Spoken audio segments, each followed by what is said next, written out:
Hello, publishing world. This is Charlotte Pierce, the producer of Face the Book TV. We're in our 17th episode, and we are here with to talk about book awards.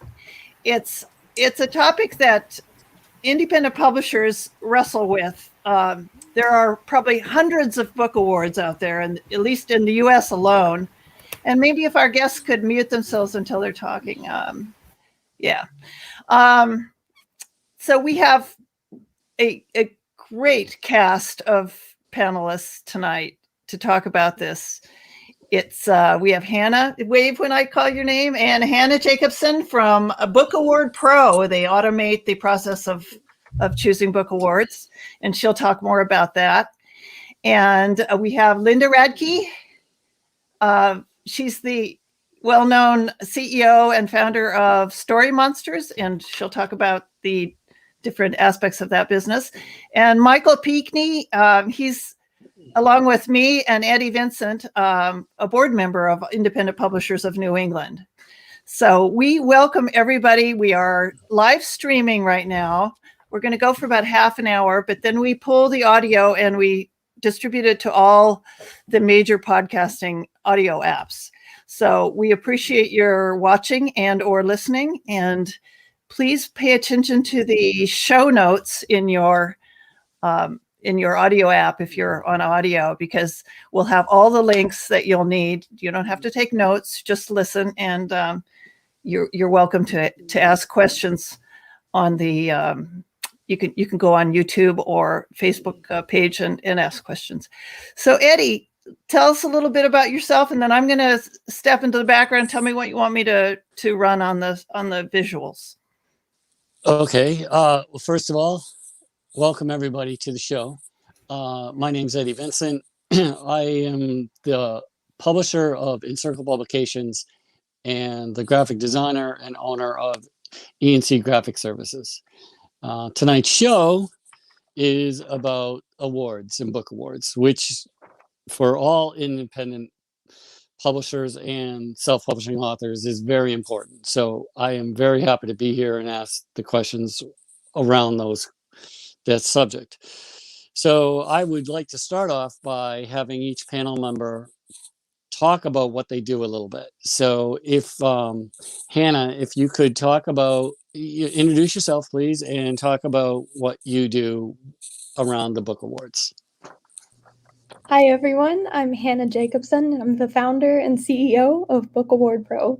And I was just speaking to the other panelists and mentioning what that really means is I'm a full-time book awards nerd.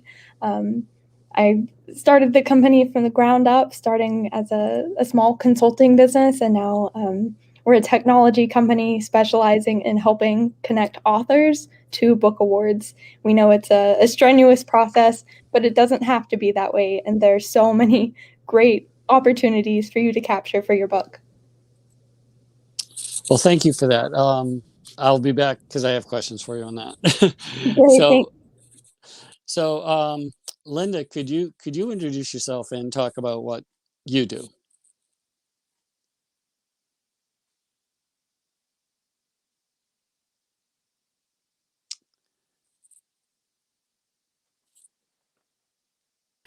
Linda, you may need to unmute yourself.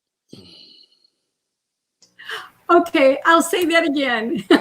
I'm Linda Radke. I am the founder of Story Monsters, LLC, and I am the president of Story Monsters, Inc. I have been producing, promoting, and marketing books since 1985. My company started originally as 5-Star Publications, and about 5 years ago, I shifted to Story Monsters, LLC. We are involved in everything from book publicity and book marketing, and we are pleased to host 3 different book contests: Royal Dragonfly Book Awards, Purple Dragonfly Book Awards, and Story Monsters Approved.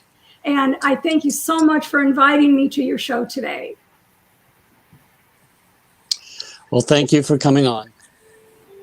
Michael, would you like please talk about what you are or who you are? Sure. Yeah. As Charlotte mentioned, Eddie and I and Charlotte are board members of the Independent Publishers of New England, IPNE.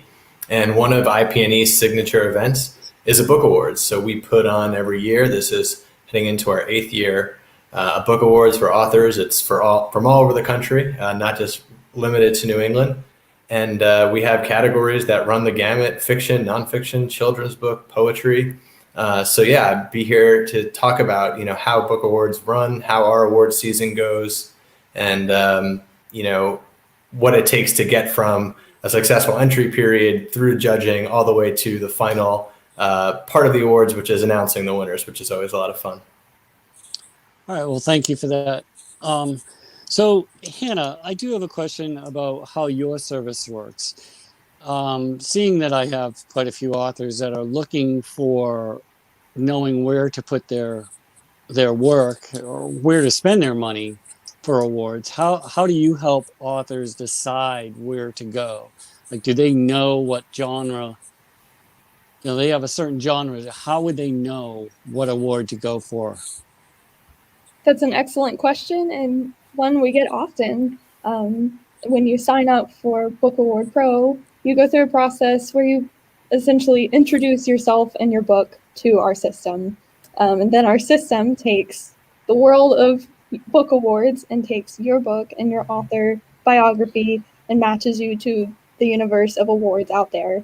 Our different plans have different benefits. But when it comes down to it, our system is the bridge between your book and awards. Okay, so if I was an author and I was doing it, if I'm understanding correctly, you would give us a list. How would I know which one is the most cost efficient for the return on the money? Is there a way of knowing that even?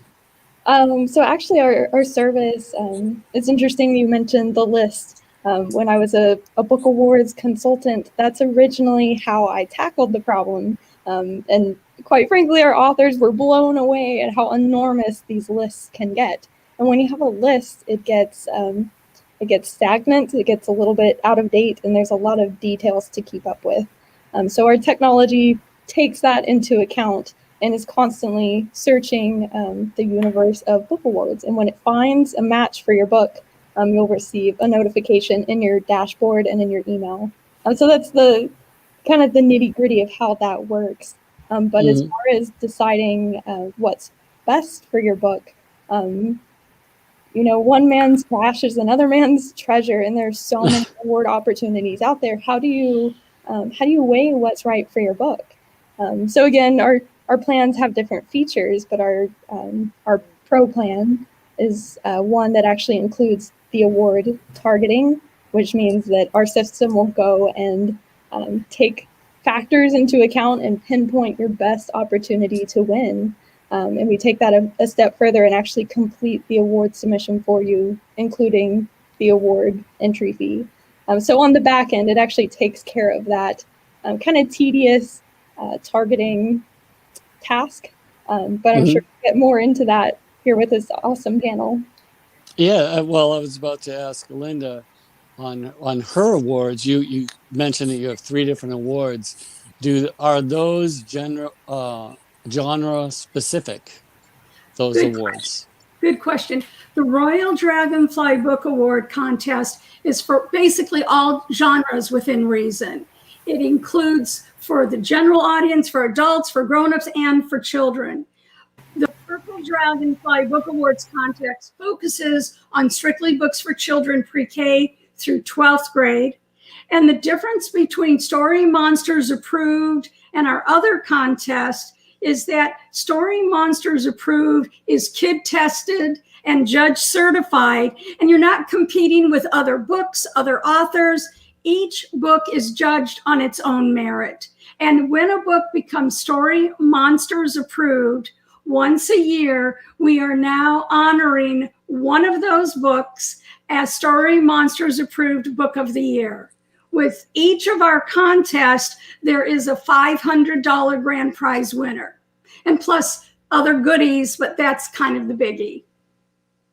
Okay, that's interesting that you were covering all genres in one contest, and then separate just for the children's books, do you find any one of those awards being more popular than the other? That is an interesting question, because I kind of always felt, because I have really walked into, after 35 years, the world of children's books, I kind of assumed that my Purple Dragonfly Book Awards would really be the one to get the main focus. Well, guess what? Royal Dragonfly is catching up quickly. It's amazing. And basically, we want to honor the best of what's out there. Whether a book is traditionally published, partnership published, or self-published, there's just a lot of good materials out there, and we want the public and book buyers and librarians and educators to know about them. So one more question before I move on to Michael.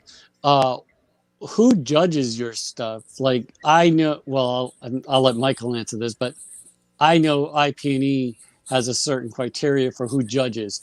Who would be judging your books? We look for judges with specific backgrounds in the different types of books that they're judging. Some of them are teachers, some of them have been involved in publishing, some of them are educators, and in Story Monsters Approved, some of them are children, they're kids that love to read. And so it's a blending depending on the contest. I love that concept of having kids involved with the awards. Thank you. Judging the awards. That's a great concept. And, I think it makes them feel a sense of value, that we care about them and their opinion when it comes to books, because oftentimes they're the end user. That's right. That's great. That's a great concept. I like it. Thank so you. Michael, I know that you're doing the book awards for IP&E, and I know quite a bit about that already. But for those who don't, what would be the benefit for someone to enter your book award, IP&E book awards? Good question. I think it's probably also a very broad number of categories, so it can really fit a lot of authors and a lot of different types of books. We do have, genre category. We have literary design categories, 2 types of nonfiction for narrative nonfiction, informational nonfiction. So if you have, so there's usually a spot for all types of authors in the book awards. I'd say that's one of the big benefits. And also, like Linda alluded to, we have a great panel of judges. So you're going to get your book in the hands of someone who is really, interested in the type of work that the awards mission. So that we have editors, librarians, people in publishing. So it also, if you're an author and you're looking for your book to see where it comes out, we have, great judges to help you there. We love to match authors up with feedback from judges when possible. So that's one of the other benefits of being in the IP&E Book Awards. Would you say that IP&E Book Awards is New England based as far as the subject matter goes, or do you take submissions from all over, no matter what the subject matter is? Like, is there a focus on New England? No, not necessarily. It is just we are based out of New England, but we do have entries. Actually, in last year's awards, we received an entry from overseas, so several, in fact.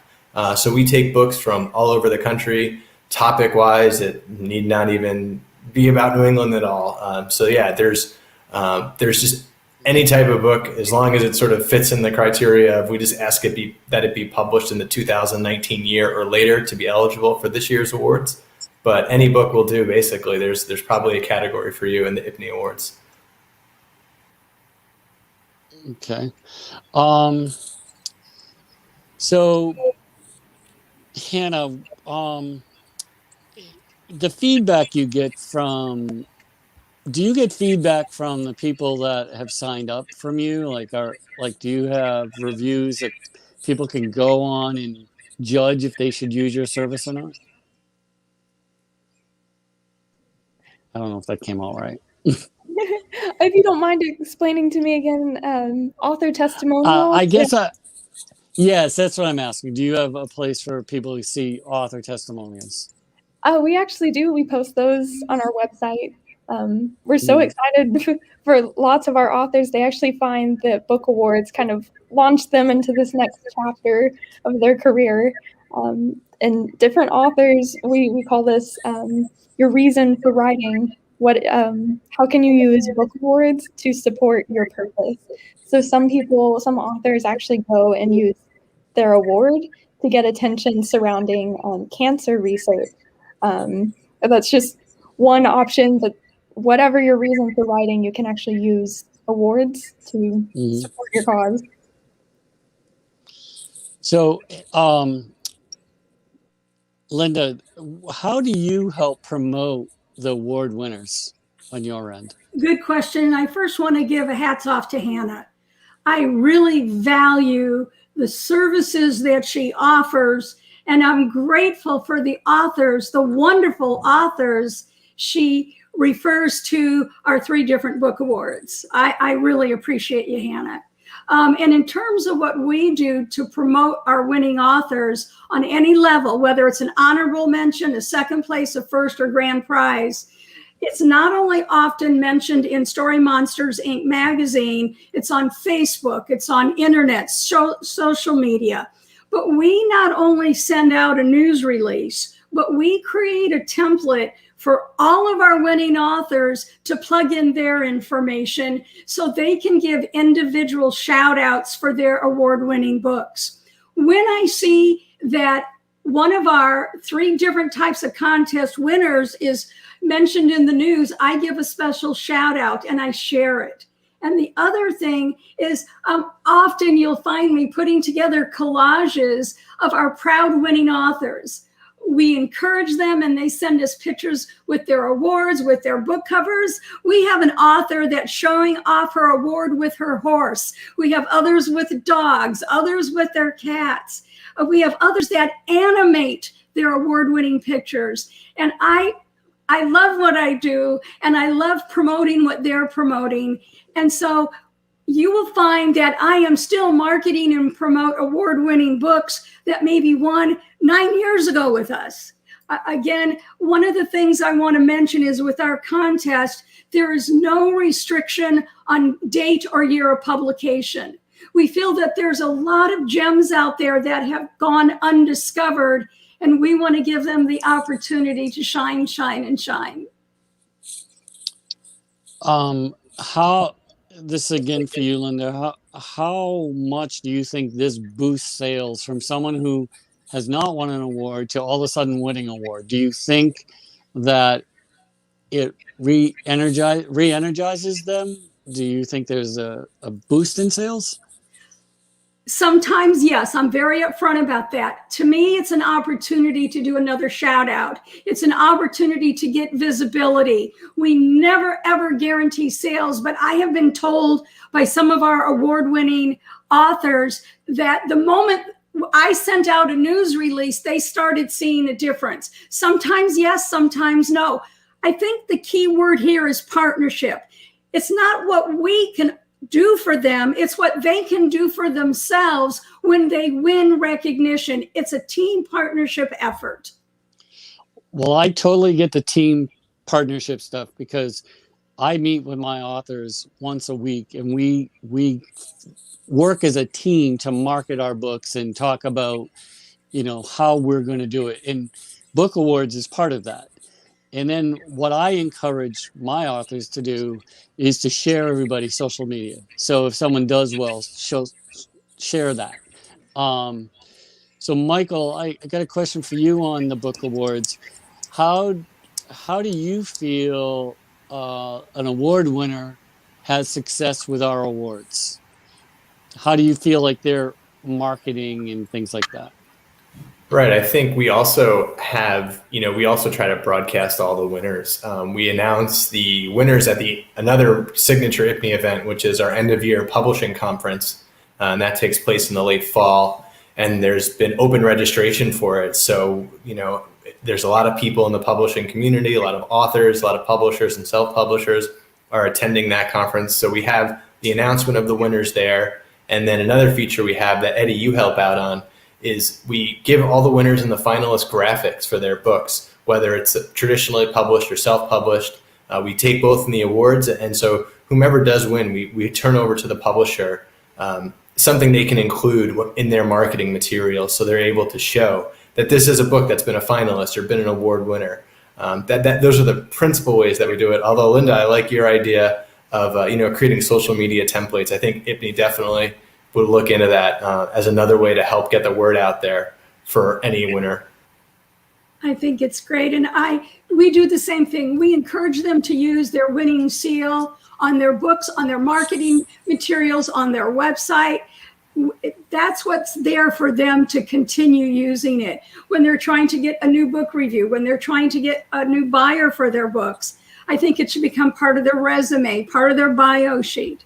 It's a good thing for them to use, and use. Eddie, I just wanted to point out there's a couple questions. I can't see the chat. I will read them for you, or Linda or Hannah could read them, mostly relating to the cost of the fees for awards. That was going to be my next question, and I was going to pose it to Hannah, is what do you think the average cost of an award is? So to answer the first part of your question, I actually did a recent query of our system, and the average award entry fee over the landscape of book awards is $89 US. And if you're looking to, if you're on a tight budget, we understand, we all wish we had more money and wish we could enter more book awards. But that's why it's so important to target your best opportunities to win. And every single award that you enter, make it worth something for your book, make it mean something in your book marketing, and let this conversation, Linda, Michael, thank you so much for what you do for our industry. Let this conversation be proof that there are great things going on in the awards industry, and contest sponsors want to do good things for your book. There's always, as an author, I'm sure you understand, there's always this endless to-do list of things that you want to do and you want to accomplish. And contests are on the other side of the table, trying to do more, trying to find more ways to promote, support, market your book. So how can people hook up with all three of you? What's the best way of hooking up? Going to your website, emailing you?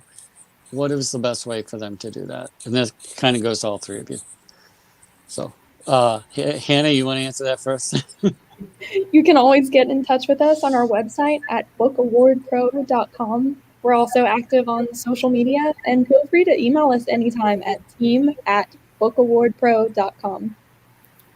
And Linda, how about you? What's the best way to contact you? There's probably two ways. If you go to storymonsters.com, you'll find an area that's devoted for book marketing and book awards. Or you can go directly to www.dragonflybookawards.com, and it will give you information about all three contests.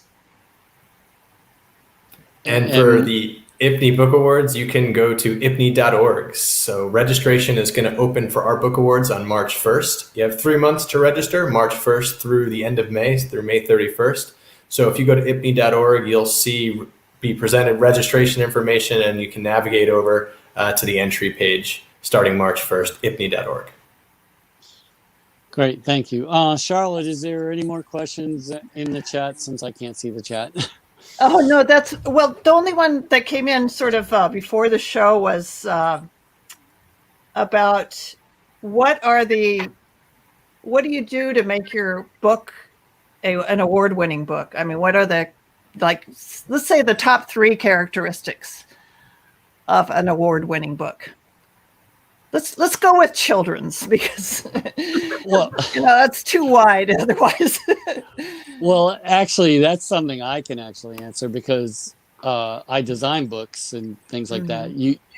Number one thing, you have to have a beautiful book cover that's going to attract someone's attention, and then the writing has to be stellar.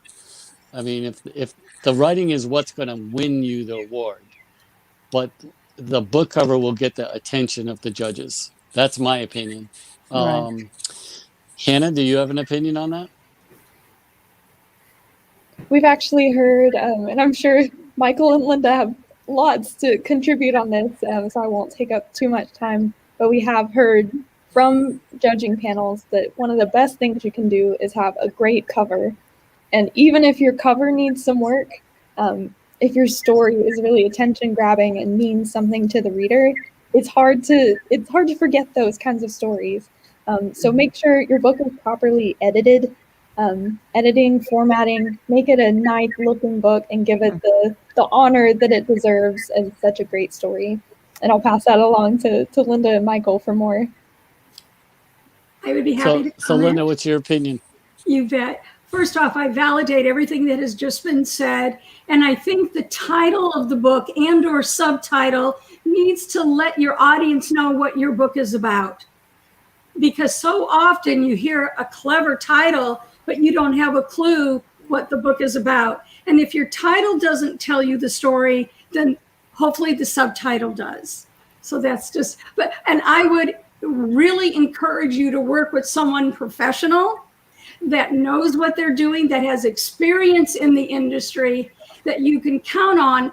And the key word is to give you great advice and to listen to that advice and listen to the voice of experience, because I think that's all going to lend itself when it's time, when your book is going to be judged by its cover.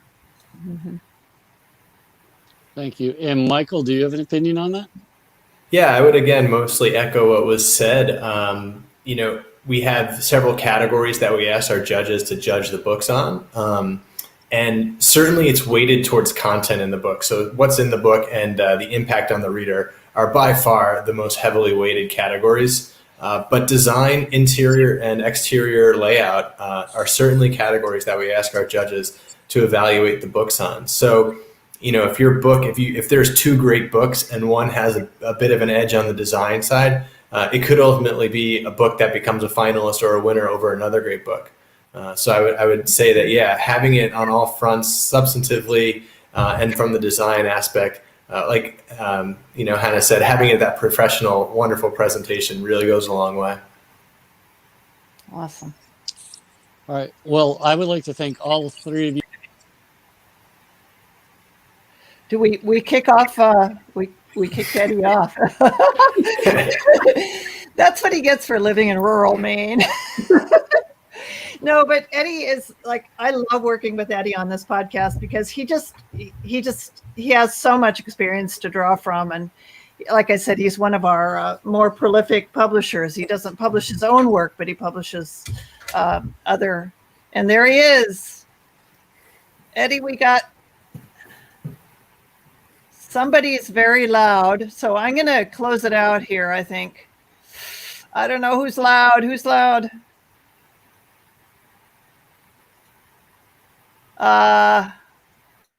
It's Michael. You've got a real bad,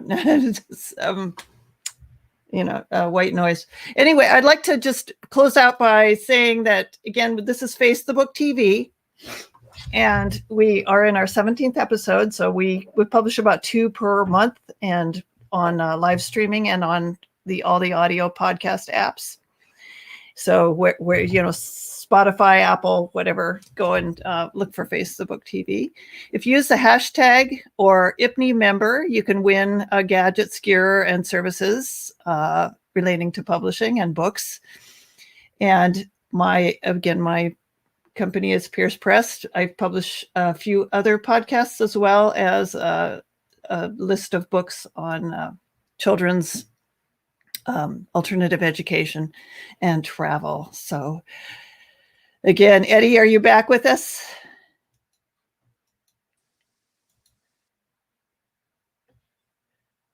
There you are. Okay. Sorry. Sorry about that. I was just trying to thank everyone for showing up tonight and telling us about your companies and all the award business. And I'd love to hook up offline with all three of you later on. That'd be great. Maybe we could get some of them all of y'all to speak at our conference next fall too. Absolutely. We can line that up. I would love that. I could see this as a topic for a conference presentation. Either separately or as a panel, that would be great. Yeah, absolutely. Okay, we have one more question, I think. Yeah. We have, thanks. Rootstock Publishing up in Vermont says this was great. And so we appreciate everyone who listened and tuned in. And thank you again. We'll have you back. Thank Bye. you. You can Bye, unmute everyone. and say goodbye. Do the Do the wave. the Saturday Night Live wave. Take care, everyone. Thanks so All much. right, take care. See you Thank you next so much. time. Bye bye.